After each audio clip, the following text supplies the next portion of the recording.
श्री श्री अनंत विभूषित श्री सदगुरु चरण कमल, जगत की अधिष्ठात्री देवी माँ जगदम्बा, सूक्ष्म जगत में विराजमान देवगण, दृश्य अदृश्य रूप में विराजमान संत समाज, माताएं बहनें तथा लाडली बेटियां, युवान भाई, मेरे पूज्य बुजुर्ग और भी ज्ञात अज्ञात समस्त श्रोता समाज, छवि भक्ति YouTube चैनल के माध्यम से जुड़े हुए सभी श्रोतागण, सभी को भगवत भाव से व्यासपीठ की ओर से जय श्री राधे, राम राम, श्री शिवाय नमस्तुभ्यं। और जो दूर कॉलोनियों से आए हैं, जैसे ब्रजमंडल, प्रेमनगर, आगरा रोड से आए हैं, उनके लिए मेरा बारंबार नमन प्रणाम, राम राम है। मृत्युंजय महादेव परिवार के तत्वाधान में चल रही भगवान शंकर की प्रत्यक्ष मूर्ति श्री पार्वती शिव महापुराण दिव्य कथा का आज चतुर्थ दिवस है।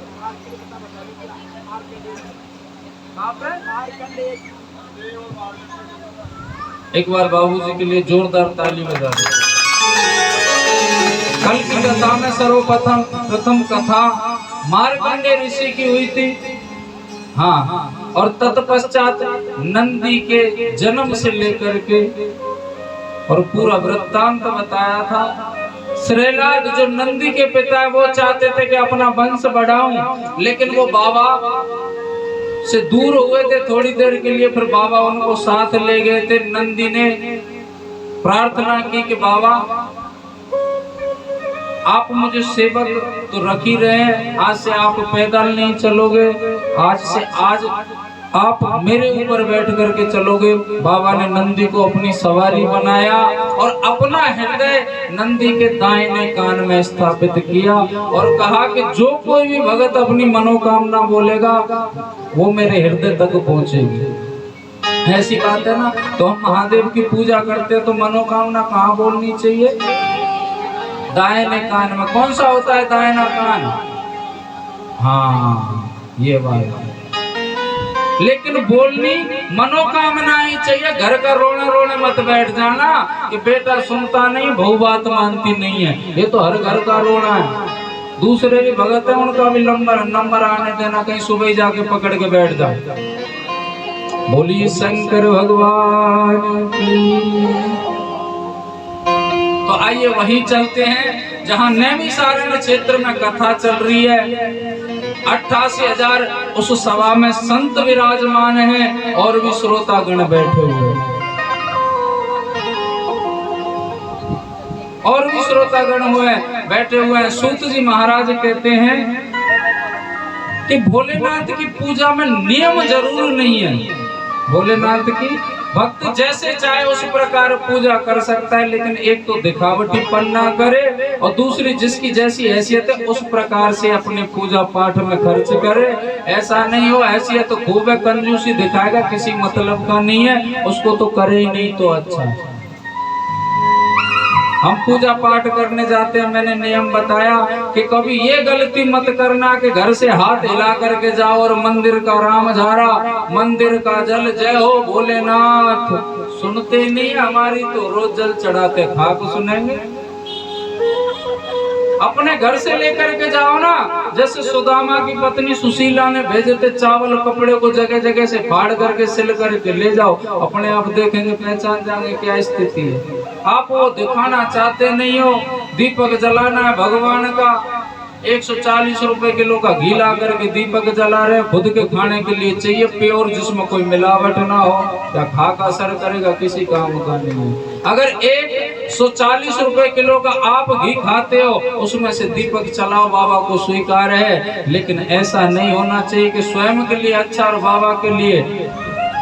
ये सत्यता है कि भगवान को आपके ना तो एक पैसे की जरूरत है, ना ये दीपक जलाए उसकी जरूरत है कि मेरे ऊपर चढ़ाए, उसकी जरूरत है मेरे लिए खर्च करे, जरूरत है कुछ नहीं है। परमात्मा तो समर्पण देखते हैं साहब। समर्पण था दशानन रावण का। दशानन रावण का, लेकिन शिव महापुराण कहती है कि इस पृथ्वी पर जैसा दशानन रावण जैसा चरित्र था दूसरे किसी व्यक्ति का नहीं पाया गया। स्वयं मर्यादा पुरुषोत्तम श्री राम का भी नहीं है दशानन जैसा चरित्र। और हम क्या करते हैं, उस प्रकांड विद्वान का पुतला फूंकते हैं साहब विजयदशमी पर, और उस पुतले को फूंकने वाले कौन है, जो आज के घोर रावण बने पड़े। मैं इसका समर्थन नहीं कर रहा, लोगों से पूछो कि दशहरा पर ये पुतला दशानन रावण का क्यों जलाया जाता है। साहब अच्छाई पर बुराई की जीत को दर्शाया गया है, लेकिन बुराई ये जो दशहरा कहते हैं पुतला दहन जो करते हैं, ठीक है, इसका केवल अधिकार प्रभु रामचंद्र जी को है। यह रामचंद्र जी जैसे जिसके अंदर गुण है उसको है, उसको नहीं। जो उस रावण से कम 1000 गुना पाप करके बैठा है, अधर्मी है, और वो पुतला फूंक रहा है। आपको पुतला फूंकना है, पहले आप श्री राम जैसे गुण तो लेकर के आइए।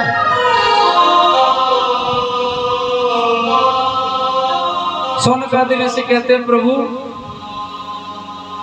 आपका क्या मतलब है कि दशानन रावण अधर्मी नहीं था। बोले 1% नहीं।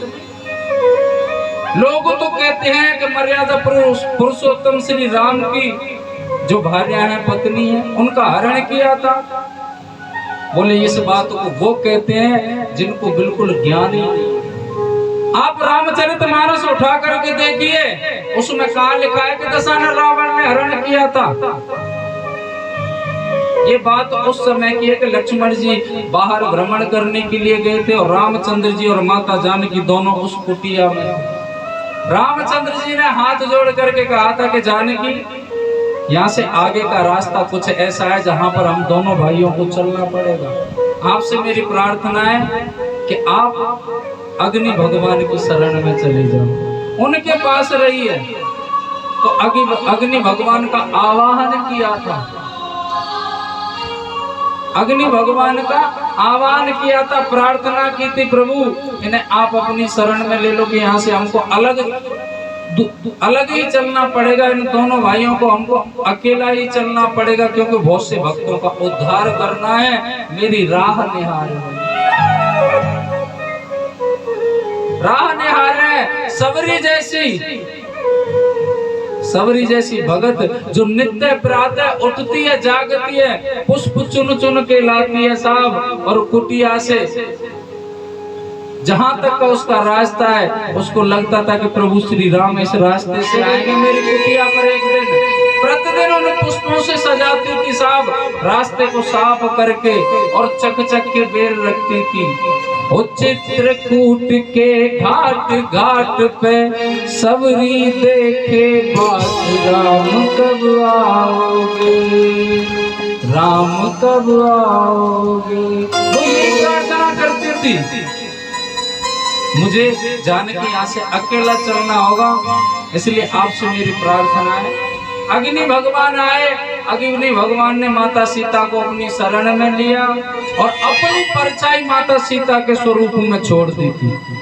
जो माता सीता का हरण हुआ था वास्तविक नहीं थी। गोस्वामी तुलसीदास जी ने कहा है, जब उसमें साफ साफ शब्द लिखा हुआ है कि जब मारीच नाम का राक्षस हिरण बन के आया था, हिरण बन के आया था, तो वो सीते सीते हाय लक्ष्मण चिल्लाता है, क्योंकि प्रभु श्री राम उसके पीछे गए थे। माता जानकी ने कहा था कि सोने का हिरण, इसको हम साथ ले चलेंगे पूरे महल में, जब इसके घुंघरू बांध देंगे डोलेगा कितना अच्छा लगेगा, मुझे चाहिए। रामचंद्र जी उसके पीछे भागे, लेकिन वो माया का हिरण था, मरीच नाम का राक्षस था। उसने जैसे उसको तीर लगा, आवाज लगा दी, भैया लक्ष्मण सीते। अब माता सीता आवाज सुन के विचलित हो गई। राम लक्ष्मण जी से कहा कि तुम्हारे भाई को कोई कष्ट है, जाइए उनकी रक्षा कीजिए। लक्ष्मण जी ने कहा, बोले उन पर तो कोई कष्ट आ ही नहीं सकता, जिनके पलक झपकने मात्र से सृष्टि में प्रलय हो जाए, भला उनको संकट आ सकता है क्या। लेकिन उन्होंने साफ जिद की, जबरदस्ती। जब कहते हैं उल्टा अपशब्द कह दिया था माता जानकी ने, तो चौपाई में लिखा हुआ है कि मरम वचन जब सीता बोला। गोस्वामी तुलसीदास जी ने कहा है, मरम वचन जब सीता बोला शब्द तो पुरुष के लिए होता है, स्त्री के लिए नहीं होता। गोस्वामी तुलसीदास जी ने उसमें दर्शा दिया है। रामचरितमानस की चौपाई में एक एक गहन विषय, गूढ़ रहस्य छुपा हुआ है। लेकिन हम क्या करते हैं, अवधी भाषा में रामायण उसका हिंदी अर्थ नीचे पढ़ते हैं। अवधी भाषा जानते नहीं, संस्कृत जानते नहीं, दूसरा जैसा कहते वैसे मान ले और विरोध करने के लिए खड़े हो जाते हैं।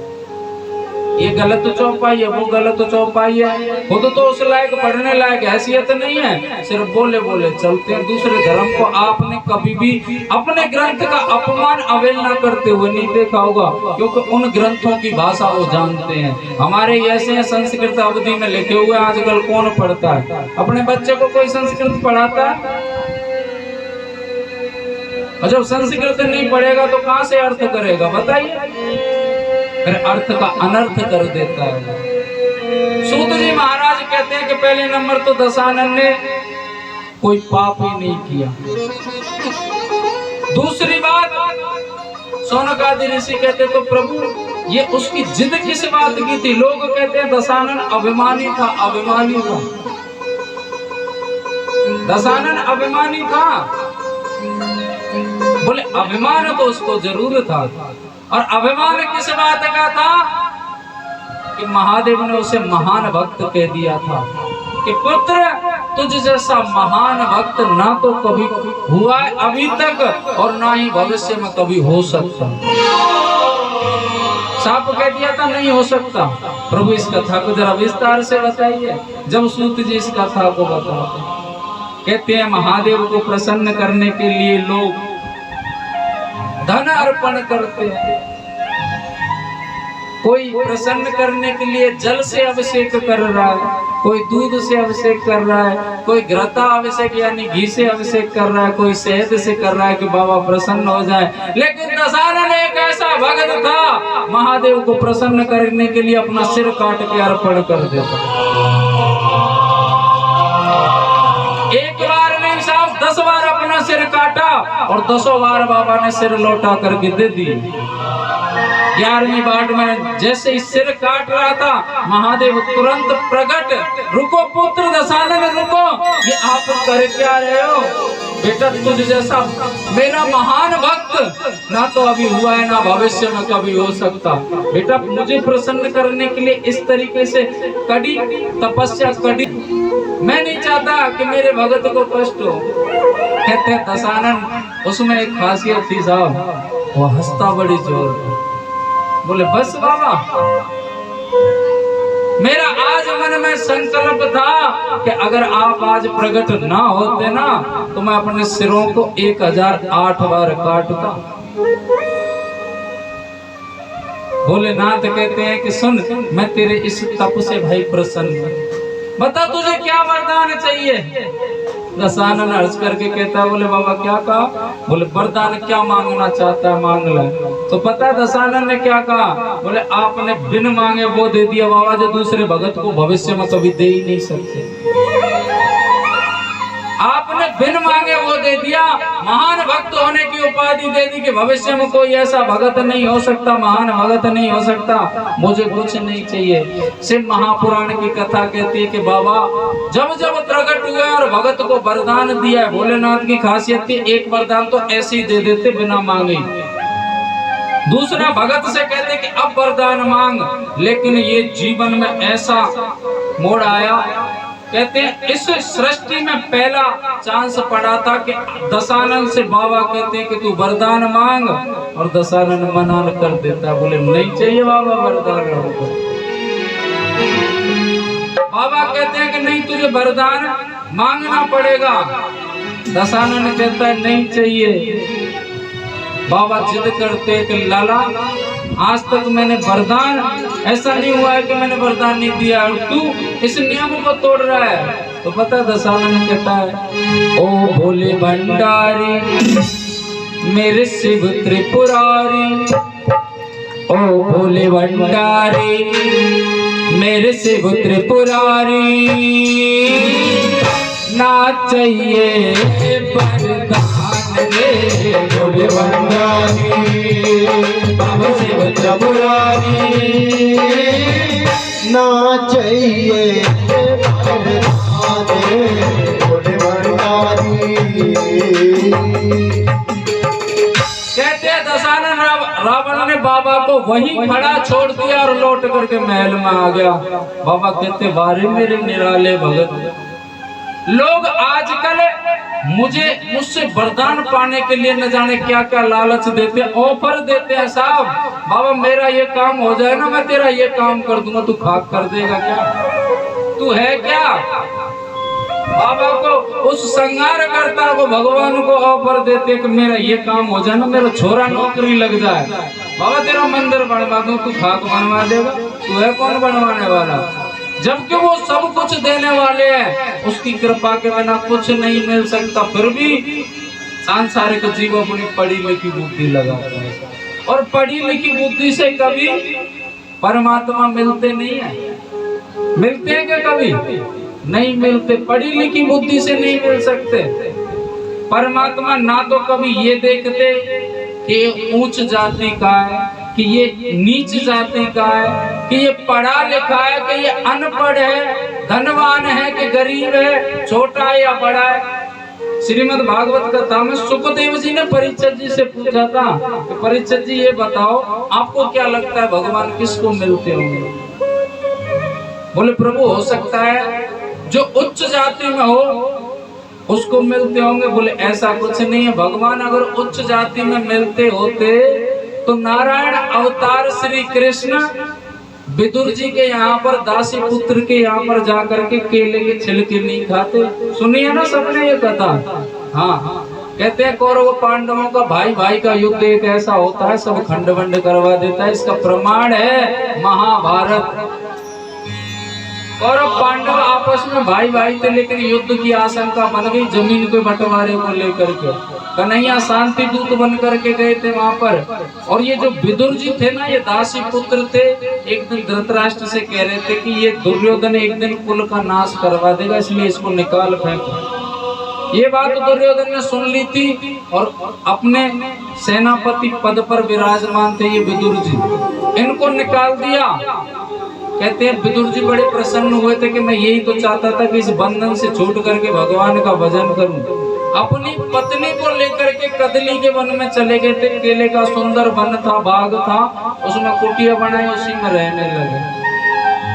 विदुर जी की पत्नी थी, उनको हम विदुरानी नाम से जानते हैं। नाम तो उनका मृदुला था, लेकिन वो नीस लगाने का शब्द है ना, जैसे मास्टर जी की पत्नी को उनको कहते थे विदुर जी, और उनको कहने लगे विदुरानी।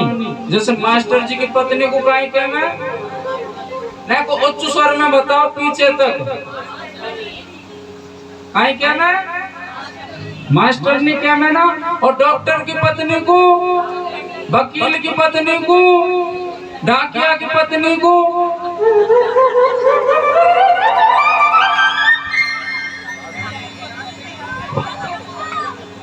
काहे हो काहे कुछ गलत कहीं।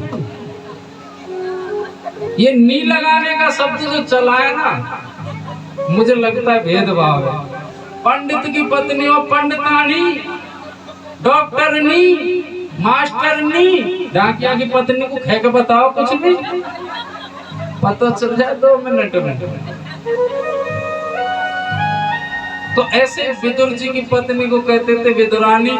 कदली के वन में रहती थी। कन्हैया आए थे और राजपाट की बांटने की बात कर रहे थे, तो दुर्योधन ने कह दिया था कि सुन कन्हैया, बिना युद्ध के हम सुई की नोक के बराबर भी भूमि नहीं देंगे। तो धृतराष्ट्र ने हाथ दबा दिया था। कन्हैया कहते हैं कि तुमने कहानियों में सुना होगा कि युद्ध क्या होता है, लाखों विधवाएं करोड़ों अनाथ हो जाते हैं उसमें। दुर्योधन कहता है कन्हैया ये राजपाट की बात हम बाद में कर लेंगे, एक काम करो, मेरी माता गांधारी ने 56 प्रकार के व्यंजन बनाए हैं, चलो भोजन कर लेते हैं। तो पता है कन्हैया ने क्या कहा? बोले भोजन 2 परिस्थिति में किया जाता है, 2 स्थिति में। या तो भोजन करने वाले के पेट में भूख हो तो भोजन किया जाता है, दूसरा या भोजन कराने वाले के मन में श्रद्धा भाव हो तो भोजन किया जाता है। और यहाँ पर दोनों बातों में से कुछ नहीं है, ना तो मेरे पेट में भूख है और ना ही बेटा तेरी श्रद्धा है। और वैसे भी आज का निमंत्रण मेरे काका विदुर के यहाँ है, और विदुर जी सभा में छुप करके खड़े थे, दर्शन करने के लिए आए थे। उनको पता था चला था कि राजमहल में कन्हैया आए। मन ही मन सोच रहे कि मैंने कब निमंत्रण दे दिया, लेकिन फिर सोचा कि शायद मैंने कहा है तो आएंगे जरूर, चाहे कुछ भी हो जाए। लौट करके जाते बाजार में, बोले कुटिया में तो कुछ है ही नहीं, कुछ भोजन की व्यवस्था करो। बाजार वो पहुंचे, इधर कन्हैया दरवाजे पर पहुंच गए। विदुराजी ने जी स्नान कर रही थी, कड़ी खटखटा दी, काकी ओ काकी। शब्द सुने काकी पहचान गई, कन्हैया आ गया। भीगे हुए वस्त्रों से दौड़ करके दरवाजे पर कड़ी खोली और सामने द्वारकाधीश खड़े, भगवान खड़े हैं। आंखों से निहारती सब कुछ भूल गई। 2 मिनट हुई, 4 मिनट हुई, 6 मिनट हुई, 10 मिनट हुई। कन्हैया ने सोचा कि ये तो भाव विभोर हो गए। बोले काकी अंदर चलो। हाँ आओ ना केशव। कुटिया में लेकर के गई, बिठाने के लिए कहते हैं जो बैठने वाला पाटा होता है ना, कुटिया में पूरी जगह लगा दी। यहाँ रखा, बोले ये जगह ठीक नहीं, यहाँ बैठो, ये जगह ठीक नहीं, यहाँ बैठो। और एक कोने में पट्टा बिछाया, वो भी उल्टा, और उस पर कन्हैया बैठ गए। थोड़ी देर बाद में कन्हैया कहते काकी बड़ी जोर की भूख लगी है। बोले हाँ हाँ लाला, ला रहे होंगे, तुम्हारे काका गए होंगे जरूर कोई व्यवस्था करने के लिए, जब तक मैं कुछ लेकर के आती हूँ। कहते केले के फल तोड़ करके लाई, पत्तल सामने बिछाई, मुखमंडल को निहार रही है, केला छील रही है, छिलका पत्तल पर रख देती है, गूदा फेंक देती है। स्थिति ये थी कि को कछु कहा न को कछु पूछा, प्रेम भरा मन निज गति छूचा। कन्हैया यानी भगवान भक्त के मुखमंडल को निहार रहे हैं और भक्त भगवान के मुखमंडल को निहार रहे हैं, ऐसी स्थिति थी साहब। छिलका पत्तल पर रख दिया और गूदा फेंक दिया। केशव पाओ ना, तो सत्यता यह है कि कन्हैया भी भाव विभोर ऐसे हो गए जैसे विदुरानी थी। उन्होंने साहब एक छिलका खाया, 2 छिलके खाए, 10 छिलके खाए। बोले काकी फल तो बहुत मीठे। काकी बोली फल मीठे तो होंगे लाला, मैं अपने हाथों से जल जो रोज देती हूँ वृक्षों में। 50 ने छिलके खा गए और दरवाजा खुला था। विदुर जी भी बाजार से आ गए सामग्री लेकर के भोजन की। पत्तल की ओर देखा, कन्हैया की ओर देखा, भगवान तो मेरी कुटिया में पहले पहुंच गए, लेकिन ये हो क्या रहा है और ये पागल कर क्या रही है, छिलका पत्तल पर गूदा फेंक रही है। इशारे से कहते विदुरानी, ओ विदुरानी, अरे पागल देख तो ले, मेरे भगवान पहली बार मेरी कुटिया में आए और तू उनको केले के छिलके खिला रही है। और सत्यता यह है कि विदुरानी ने जब नीचे देखा, जब उसको पता चला कि हो क्या रहा है, और भगवान को भी जब ही पता चला कि मैं केले के छिलके खा रहा हूँ, बोले ओहो हम इतनी देर से केले के छिलके खा रहे हैं। कोई बात नहीं कन्हैया, क्षमा करना, बेचारी भोली भाली है। ये लो मैं बाजार से तुम्हारे लिए देसी घी का लड्डू लेकर के आया हूँ। तो कहते हैं अगर कोई चीज स्वादिष्ट ना लगे ना, अच्छी ना लगे, तो जो स्वाद यानी भोग पाता है, जो कुछ कोई खाता है, उसके मुखमंडल से पता चल जाता है कि इसमें इसको स्वाद नहीं है। कन्हैया ने लड्डू लिया, अपने मुंह में डाला, अटपटा सा मुंह बना लिया। विदुर जी बोले क्या हुआ कन्हैया, लड्डू स्वादिष्ट नहीं है? बोले काका पुराना मानो तो एक बात कहूँ,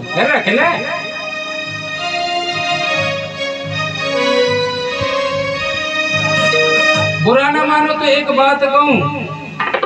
विदुर जी कहते हैं कि कौन ना केशव, स्वाद छिलकों में था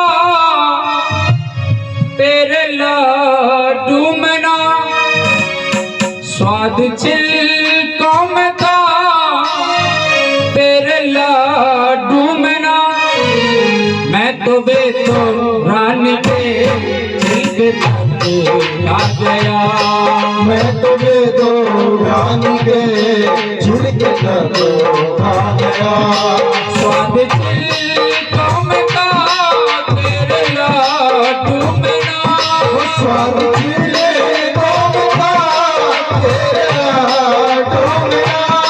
मैं तो रानी के छिलके खा गया, मैं तो रानी के छिलके खा गया।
नुक्ता चीज जिसने की उसको मैं ना मिला।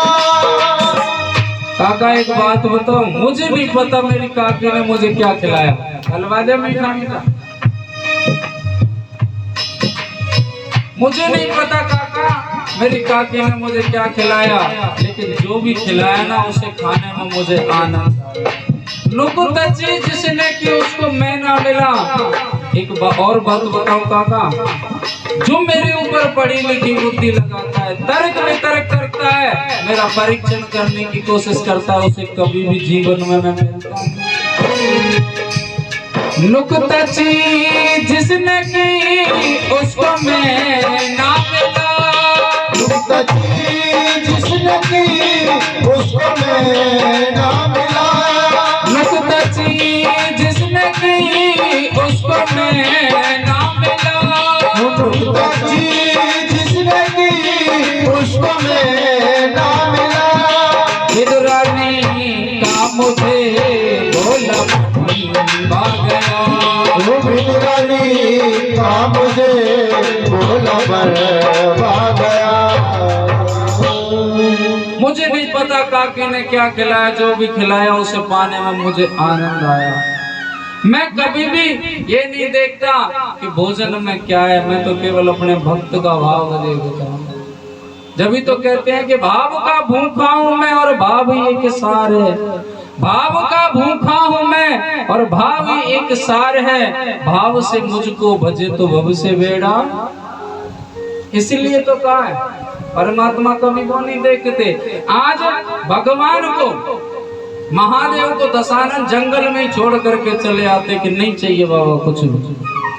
अपने महल में आ गए और बड़े प्रसन्न हैं कि आज तो बाबा ने वो दे दिया जो भविष्य में किसी को नहीं दे सकते। मुझे महान भक्त होने की उपाधि दे दी कि तुझ जैसा महान भक्त हो ही नहीं सकता। बड़े प्रसन्न हैं। उनका नित्य का नियम था कि घोर जंगल में जाकर के बाबा का अभिषेक करते थे दशानन रावण प्रतिदिन।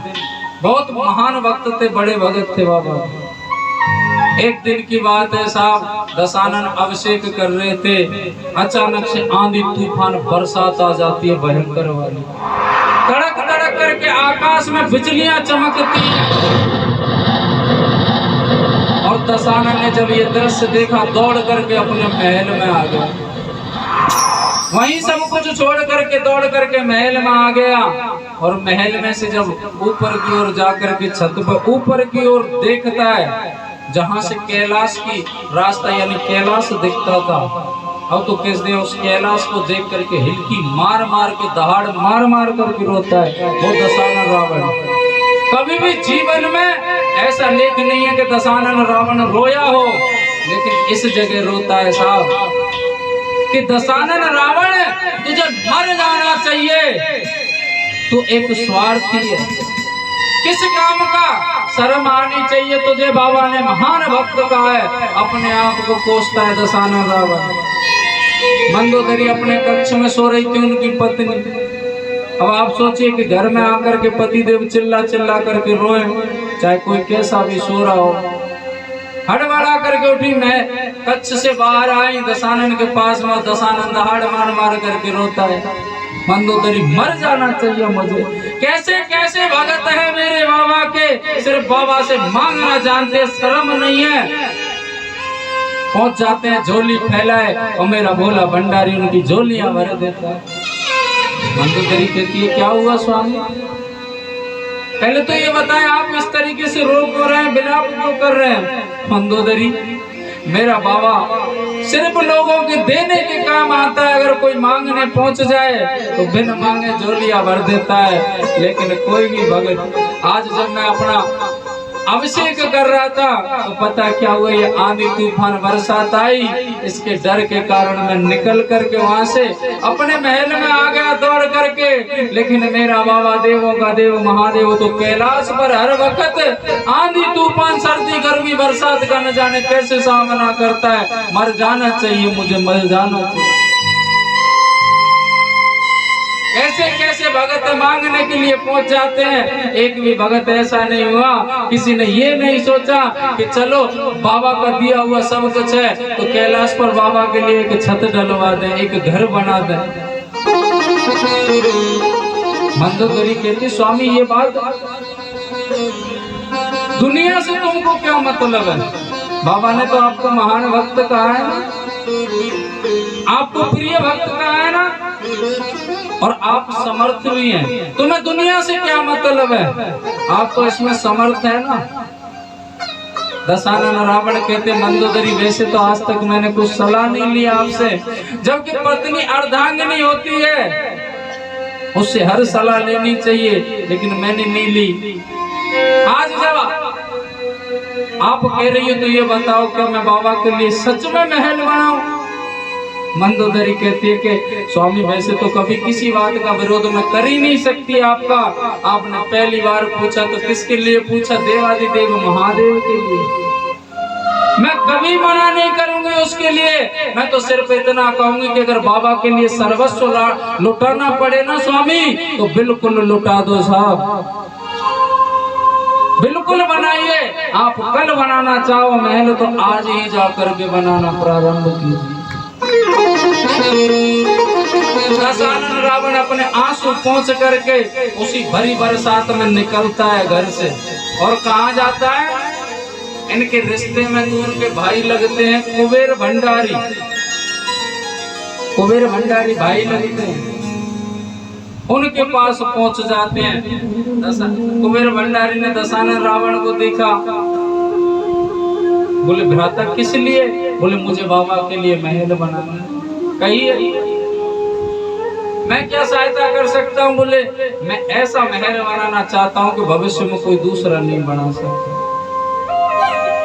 पूरा महल सोने का, इसलिए मैं आपसे सोने की सलाह मांगने के लिए आया हूँ, यानी सोने के पत्थर।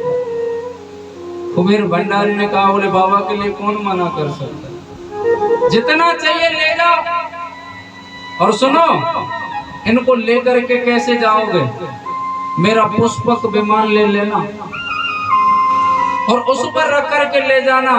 दशानन कहते हैं भ्राता श्री आपका बहुत बहुत धन्यवाद, लेकिन आपको पता नहीं है कि कैलाश की सीमा में जाते ही वायुयान कार्य करना बंद कर देते हैं। ये प्रभाव आज भी है साहब। कैलाश की सीमा में ये हवाई जहाज पहुंचते हैं तो गिर पड़ते हैं, वहां काम नहीं करते। ये बाबा का प्रताप है, आज भी जीता जागता विज्ञान के मुंह पर तमाचा।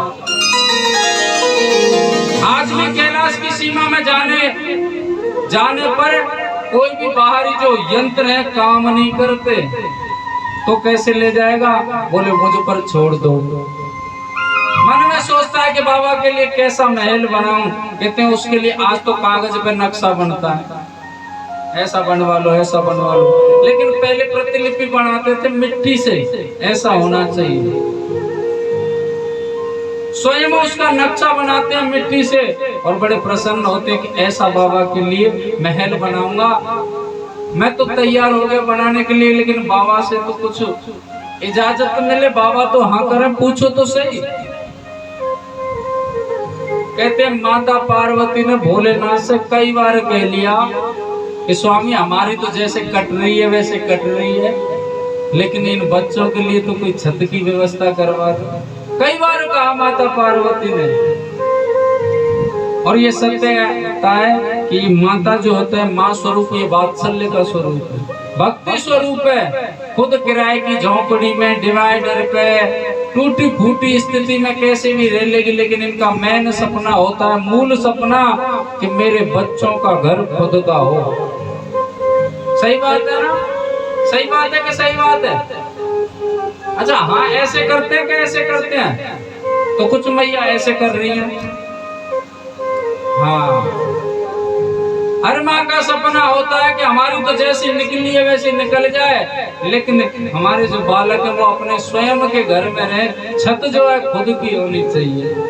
माता पार्वती ने कई बार कहा स्वामी कम से कम इन बच्चों के लिए तो एक महल का निर्माण करवा दो। भोलेनाथ ने कहा देवी इस कैलाश पर महल बन ही नहीं सकता। माता पार्वती बोली आपसे तो कहना ही बेकार है,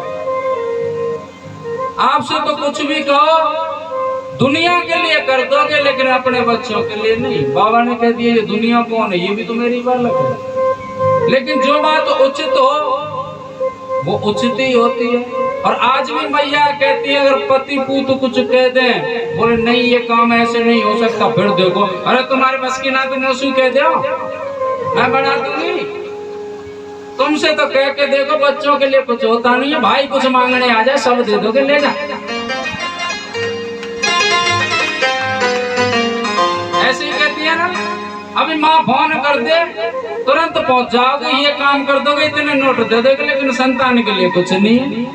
माता पार्वती ने भी यही स्थिति कही थी। भोलेनाथ से कहा बोले सुनो तुमसे तो कभी भी कुछ कहो, तुम्हारे बस की बात नहीं है तो मुझसे कह दो, मैं बना दूंगी, मैं निर्माण कर दूंगी महल का। भोलेनाथ ने कहा कि जैसी मर्जी, जैसी तेरी इच्छा पार्वती, अगर तुम बनाना चाहती हो तो बना लो। अगर पति देव किसी बात को अगर ना करें तो उस बात की जानकारी किए बिना उसका विरोध ना करें। मैं हकीकत बताऊं कोई ना कोई उसमें बात छुपी होती है इसलिए मना करते नहीं। उस समय शायद इतना दुख नहीं होगा जब बाद में आपको पछतावा करना पड़ता है। भोलेनाथ ने साफ कह दिया जैसी पार्वती आपकी इच्छा। तो उन्होंने भी मिट्टी का एक प्रतिलिपि बनाई, बड़ी सुंदर बनाई, और नारद जी पहुंच गए। नारद जी बोले माते ये महल की तैयारी कहाँ चल रही है? बोले मैं अपने बालकों के लिए कैलाश पर बनाऊंगी, बड़ा सुंदर महल है। माता पार्वती ने अपने गणेश कार्तिकेय दोनों से कह दिया था, बोले आप बताओ बेटा कैसा महल बनवाना है आपको। अरे माँ पूछते हैं अरे गुड्डू बता तेरे को कैसा घर बनवाना है? फिर देखो बालकों की डिमांड, या ऐसा होना चाहिए या वैसा होना चाहिए। गणेश जी ने कुछ नहीं कहा, कार्तिकेय जी ने भी कुछ नहीं कहा। एक काम करो संसार में भ्रमण करने के लिए जाओ, जो आपको सुंदर महल लगे ऐसा बता देना, ऐसा बना दूंगी। वो तो मोर पर बैठ करके दोनों निकल गए और कहाँ पहुंचे? शनि महाराज के। शनि महाराज के महल में पहुंचते हैं तो कहते हैं ये शनि जो है ना कर्मों का दाता, कर्मों का फलदाता। जैसे हमारे कर्म हैं वैसा फल देने का अधिकार भोलेनाथ ने शनि महाराज को दे रखा है। और महल में केवल अंधेरा ही अंधेरा, शनि महाराज अंधेरे में बैठे हैं। गणेश जी और कार्तिकेय दोनों पहुंच गए। शनि महाराज आप ये अंधेरा क्यों है? आपके पास तो कोई है ही नहीं है। शनि महाराज कहते हैं बोले क्या बताएं गजानंद, अगर किसी पर कोई कष्ट पड़ता है जब तो लोगों की मेरे पास भीड़ पड़ जाती है, और जब वो सुख में होते आनंद में होते कोई नहीं आता। और सत्यता है कि शनि को कौन पूछता है? वही पूछते हैं जिनको दिक्कत अड़चन ज्यादा चलती है। और शनि की 7.5 या ग्रह दशा हटी, कोई नहीं जाता शनि के पास में। ऐसा नहीं करना चाहिए। हर शनिवार को शनि मंदिर पे जाना चाहिए। और इसमें हम एक गलती कर देते हैं, शनि मंदिर जाते हैं ना तो कभी भी शनि महाराज की आंखों की तरफ दृष्टि नहीं डालनी चाहिए, दृष्टि नहीं डालनी चाहिए, चरणों की ओर देखना चाहिए। और दूसरा, अगर किसी पर 7.5 या शनि की ढैया ग्रह दशा चल रही है तो उसमें सरसों का तेल नहीं चढ़ाना चाहिए, तिली का तेल चढ़ाना चाहिए, तो प्रभावी होता है। ये पता नहीं सरसों का तेल न जाने कहां से प्रकट कर दिया है, मुझे तो किसी शास्त्र में मिला नहीं। जितना मैंने अध्ययन किया, संपूर्ण तो शायद नहीं किया और कर ही नहीं सकता जीवन भर साहब, कोई नहीं कर पाया, मैं क्या करूंगा। लेकिन जितना मैंने अध्ययन किया उसमें कहीं नहीं है। आप जरा सोचो कि शनि पर तेल क्यों चढ़ाया जाता है। एक बार इनकी भेंट हो गई थी हनुमान जी से। हनुमान जी से आकर के बैठ गए। हनुमान जी अपने कीर्तन में लगे हुए थे, परिक्रमा का समय हो गया, लेकिन शनि महाराज उनसे फालतू में चैट है। अपनी पूंछ में बांध करके उन्होंने कहते परिक्रमा लगाना प्रारंभ कर दिए। कहते इधर उधर टकराने से इनके हाथ पैर टूट जाते हैं, घाव हो जाते हैं। उसकी शांति के लिए, उस पीड़ा के लिए, निवारण के लिए उन पर तेल चढ़ाया जाता है। अब आप सोचो कि अगर हमारे हाथ में लग जाए और उस पर अगर सरसों का तेल लग जाए तो ये समझो कि अगर तेल वो चढ़ जाता है सरसों का बहुत जल्दी, हाथ ही कटवाना पड़ जाएगा अगर वो तेल नहीं उतरा तो। सरसों का तेल घाव में चोट में नुकसानदायी होता है, गलती से भी मत लगाओ। तिली के तेल का विधान है, तिल का जो तेल आता है भले कम ले जा, जरूरी नहीं है 1 किलो ही चढ़ा है तिल का तेल, फिर उसमें काले तिल डालने की आपको आवश्यकता नहीं है, और डालो तो अच्छी बात है। शनि महाराज अकेले बैठे हैं, गजानन जी कहते बोले आपका मन मुझे विचलित बहुत लग रहा है, तो एक काम करो आप कैलाश चले जाओ बाबा के दर्शन करने के लिए, आपका मन शांत हो जाएगा। और ये सत्यता है कि कैसी भी विचलता मन में हो रही हो, आप बाबा के पास चले जाओ मंदिर में, थोड़ी देर बैठ करके आ जाओ, सारी बेचैनी दूर हो जाती है।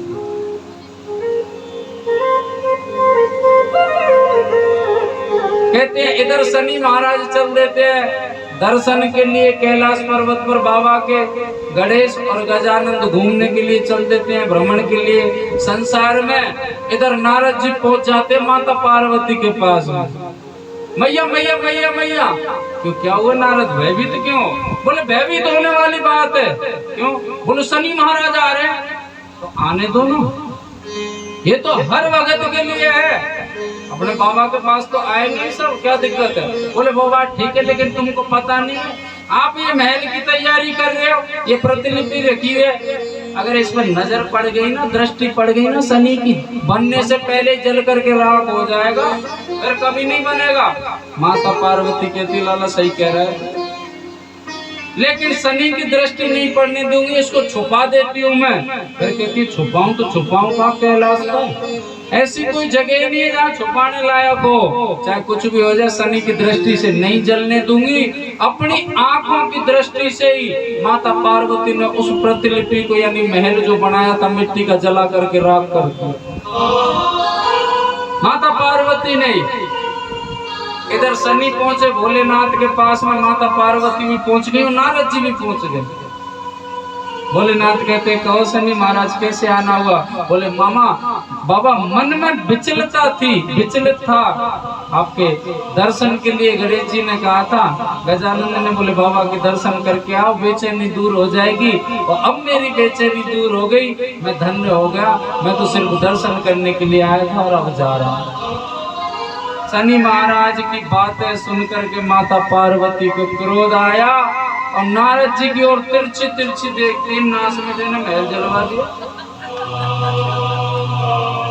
और नारद जी देखो कितना तेज दिमाग, भैया मैं चलता हूँ मुझे और काम है, नारायण नारायण करते हुए निकल लिए।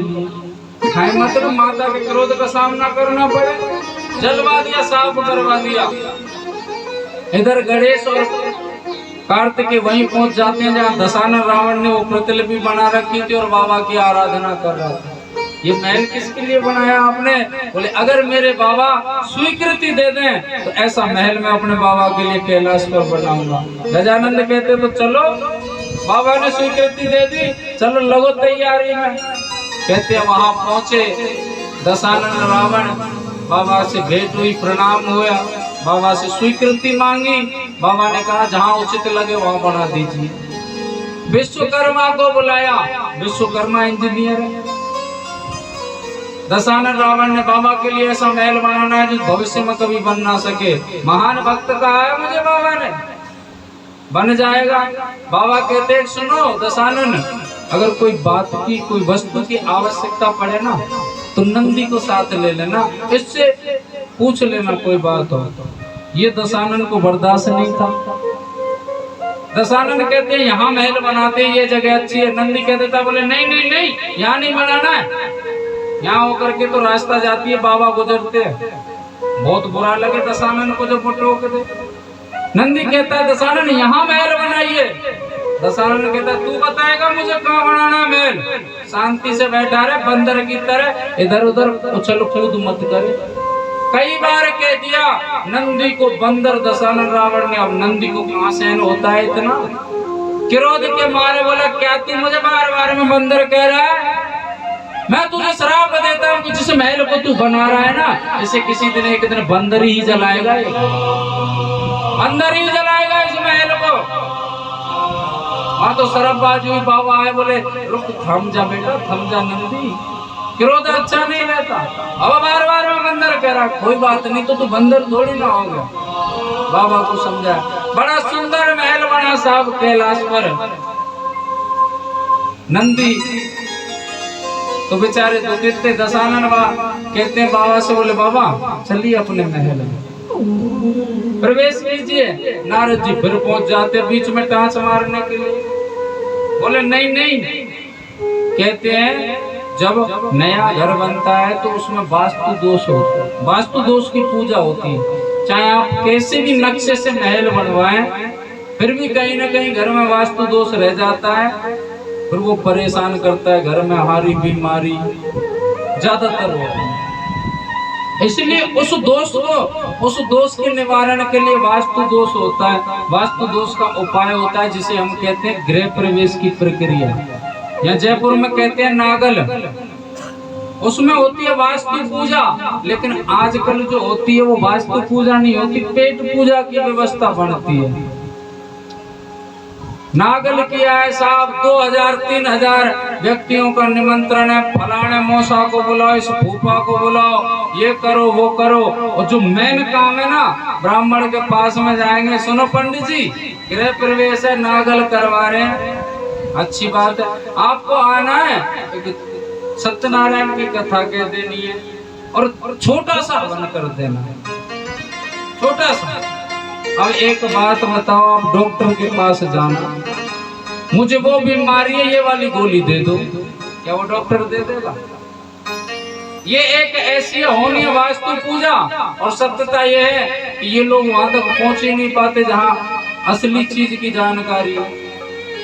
पेट पूजा की व्यवस्था बना रहे हैं, कर रहे हैं, खर्चा इतना, वास्तु पूजा करवानी और वहां पर कंजूसी कर रहे हैं, अपना ज्ञान दे रहे हैं, इसलिए दिक्कत आती है। भले ही 5 व्यक्ति का निमंत्रण कम करा देना, अपना घर प्रवेश होता है गृह प्रवेश, लेकिन वास्तु पूजन की प्रक्रिया आप जरूर करना। आप उस समय हो सकता है आपको अखरे के खर्चा हो गया हमारा, लेकिन जीवन भर शांति से निकलेगा। आप वहाँ कंजूसी करोगे तो बाद में डॉक्टरों के लिए देते रहना। मैं तो सिर्फ एक अर्जी लगा सकता हूँ, अर्जी हमारी, मर्जी तुम्हारी। वास्तु पूजा जरूर कराएं, जिसमें कम से कम 3 दिन का गृह प्रवेश में प्रक्रिया होती है, 10 मिनट में कुछ नहीं होता। नारद जी कहते हैं गृह प्रवेश की प्रक्रिया होगी। बोले गृह प्रवेश के लिए किस ब्राह्मण को बुलाया जाए? बाबा से पूछा, बोले बाबा किसको बुलाएं गृह प्रवेश के लिए? बाबा ने कहा ऐसा प्रकांड तो केवल एक ही है, मेरा महान भक्त दशानन रावण। दशानन रावण के पास में बाबा गए, बोले बेटा तुमको गृह प्रवेश करवाना है, आचार्य तो तुमको करना है। दशानन हंसता बड़ी तेज। बाबा बोले हंस क्यों रहे हो? बोले बाबा एक बात बताओ। दशानन रावण कहते बाबा एक बात बताओ, मैंने ही तो महल बनाया आपके लिए, क्या मैं उसमें गृह प्रवेश करवाता हुआ अच्छा लगूंगा क्या? बाबा बोले एक बात बता, किसके लिए महल बनाया? बोले आपके लिए। तो उस महल का मालिक कौन है? बोले आप। तो मैं मालिक होने के नाते एक आचार्य से कहता हूँ, प्रकांड विद्वान से कहता हूँ कि आचार्य जी चलिए और मेरे घर का गृह प्रवेश करवाइए, वास्तु पूजा करवाइए। दशानन रावण आए, गृह प्रवेश का कार्य करवाया। बोले बाबा अब गृह प्रवेश की प्रक्रिया हो गई पूरी, अब तो विराजिए, अब तो विराजिए अपने महल में। नारद जी फिर बीच में बोल जाते, बोले अभी पूरी नहीं हुई। बोले अब क्या कमी रह गई? बोले नियम है कि अगर किसी आचार्य से हम काम करवाते हैं तो यज्ञ की पूर्ण आहुति होने के 25 मिनट से पहले उसकी दक्षिणा दे देनी चाहिए। 24 मिनट से पहले जो समय चलता था वो घटी पल में चलता था, घंटा मिनट तो बाद में हुए। 2.5 घड़ी में 1 घंटा होता है, 1 घंटे में 2.5 घड़ी होती है, 24 मिनट की 1 घड़ी, यानी 1 घड़ी में आचार्य को दक्षिणा दे करके विदा कर दो, उसके बाद में जो करते रहो। लेकिन यहाँ क्या होता है, जब ब्राह्मण के अपने अच्छी विवाह शादी, करोड़ों की शादियां हो रही हैं, वहां फालतू का पैसा बहुत उड़ाएंगे, और जो मेन काम है फेरों का, जिन्होंने मंगल मंत्र पढ़े, जब वो कहें यजमान जी हम चलें, हम विदा करें, हाँ अपने दान दक्षिणा लेके जाओ। कहते हैं दान और दक्षिणा ये दो अलग अलग चीजें, दान और दक्षिणा ये दो अलग अलग चीजें। दान तो ये है कि हमने कुछ ब्राह्मण से करवाया नहीं, आचार्य से करवाया नहीं है, हमारी श्रद्धा है, हम उनको जो दे रहे हैं वो है दान। अगर हमने कुछ कार्य कराया उसके बदले जो देते हैं वो होती है दक्षिणा, यानी मजदूरी। लेकिन लोग दान दक्षिणा दोनों मिक्स कर देते हैं। पूरे दिन कार्य करवाएंगे, 100 का नोट दिखा के कहेंगे बोले हमारी श्रद्धा इतनी है, दान दक्षिणा अपनी ले जाओ। अब आप सोचो 100 रुपए में क्या है, कैसे परिवार चलेगा। लेकिन वो कहते हैं कि 24 घड़ी यानी 24 मिनट के बाद में, 1 घड़ी के बाद में दक्षिणा बढ़ती है, पल पल दक्षिणा बढ़ती है। 2 गुनी, 4 गुनी, 8 गुनी, 16 गुनी, 32 गुनी, 64 गुनी, 120, 128 ऐसे बढ़ती चली जाती है, करोड़ों से ऊपर निकल जाती है, उसको चुका नहीं पाते। लेकिन ब्राह्मण की दक्षिणा की बात आती है, सब काम बढ़िया हो, बोले एक काम करो, मौसा को बोला के ला, फलाने फूफा को बोला, अरे पंडित जावे की कह रहे हो काई दे, देख जो कहते हैं फालतू खर्चों के लिए तो उनको नहीं बुलाया, जिसने मंगल मंत्र पढ़े उसके लिए पूरा कुटुंब इकट्ठा कर लेगा, जब संशोधन होगा कहीं दे दे 1100 रुपया, कहीं करे यार, ऐसे कहते ना बाबू जी, कहीं करे यार, दे दे 1100 रुपया बहुत है। कहते हैं यहाँ पर उन पर कंगाली आ जाती है। तो एक बात बताऊं, ब्राह्मण जो होते हैं, जो पांडित कर्म को करते हैं, इनकी अलग से खेती नहीं होती, यहाँ से जो ले जाते रात रात भर जग करके उससे परिवार चलता है, और सावे साई सट्टे रोज के नहीं होते, ये महीने में मुश्किल से 15 दिन होते हैं। 15 दिन में अगर 1500 रुपये ले जाए, कहीं खर्चा चलेगा महीने का। इसलिए इस कर्म कांड की लाइन को लोग छोड़ रहे हैं, जो वाकई में डिग्री वाले हैं और जिन्होंने वेद विद्यालय की शक्ल नहीं देखी, वो इस कार्य को कर रहे हैं और अच्छा कमा रहे हैं। बोलिए शंकर भगवान। नारद जी कहते हैं कि आपकी दक्षिणा होगी दशानन पहले। बाबा कह रहे हैं सही कह रहा है नारद। बोले बाबा मैंने तो महल बनाया आपके लिए, और मैंने एक गृह प्रवेश कराया, और ये कौन सी बात है कि दक्षिणा में लो, क्या दक्षिणा दोगे आप। बाबा कहते तू जो मांगे वो ही दक्षिणा है। तो कहते हैं यहाँ पर दशानन रावण ने अपनी बुद्धि लगा दी साहब, अपनी पढ़ी लिखी बुद्धि लगा दी। मन में सोच रहा है कि ये महल बनाया बाबा के लिए, रहेगा बाबा का परिवार इसमें, क्यों ना इस बाबा इस महल को ही मांग लूं, परिवार सहित यहाँ से ले चलूंगा, अपने घर के सामने रखूंगा। हर व्यक्ति का सपना होता है कि जब मेरी आंख खुले प्रातः, बाबा के दर्शन हो, मंदिर के दर्शन हो, वही ले चलूंगा, रख लूंगा। क्या सोचा दशानन, ठीक है बाबा दे दो, बताओ क्या चाहिए। बोले ये जो महल बनाया है ना, यही मुझे दे दो। बाबा बोले ले जा। माता पार्वती के हाथ में पूजा की थाली लगी हुई थी, हाथ से छूट के मन मन कह रही है मरनास मिटे, जब तुझे लेना ही था तो हमारे लिए बनाया था, जब तुझे लेना ही था तो हमारे लिए बनाया क्यों इसको। बोले नाते सारे से कह रहे कि गौरव मैंने तुझसे मना किया था ना, इस कैलाश पर महल बन ही नहीं सकता। और ये सत्यता है माताओं की, जब पतिदेव जब मना करे ना कार्य के लिए, हैं तुमको तो यूं और त्यों जब तो चढ़ जाएंगी, और जब वो मना करने के बाद में स्वयं कोशिश करें और बाद में वो काम ना बने, जब कहती चिंटू के पापा ने कहा तो था मैंने मान लेती तो बहुत बढ़िया रहती। लेकिन माता पार्वती उस दिन कहती है कि आज के बाद में अगर स्वामी मना करेंगे तो वो मना ही रहेगी, क्योंकि उसमें कोई ना कोई हित छुपा रहता है। शायद उतना दुख मुझे जब नहीं था, जब संतान के लिए महल नहीं था, उससे कई गुना दुख आज मुझे हो रहा है कि महल बनाने के नहीं। भोलेनाथ ने कहा दशानन से ले जाइए दशानन अपनी दक्षिणा को और जाइए। दशानन कहता है बाबा विराजिए महल में। क्यों? बोले मैंने आप सहित महल मांगा है। बाबा बोले मुझ सहित नहीं मांगा, तूने केवल महल मांगा है, तेरा महल तुझको मुबारक अर्पण, ले जा। कहते हैं दशानन को उल्टे पैर लौटना पड़ा।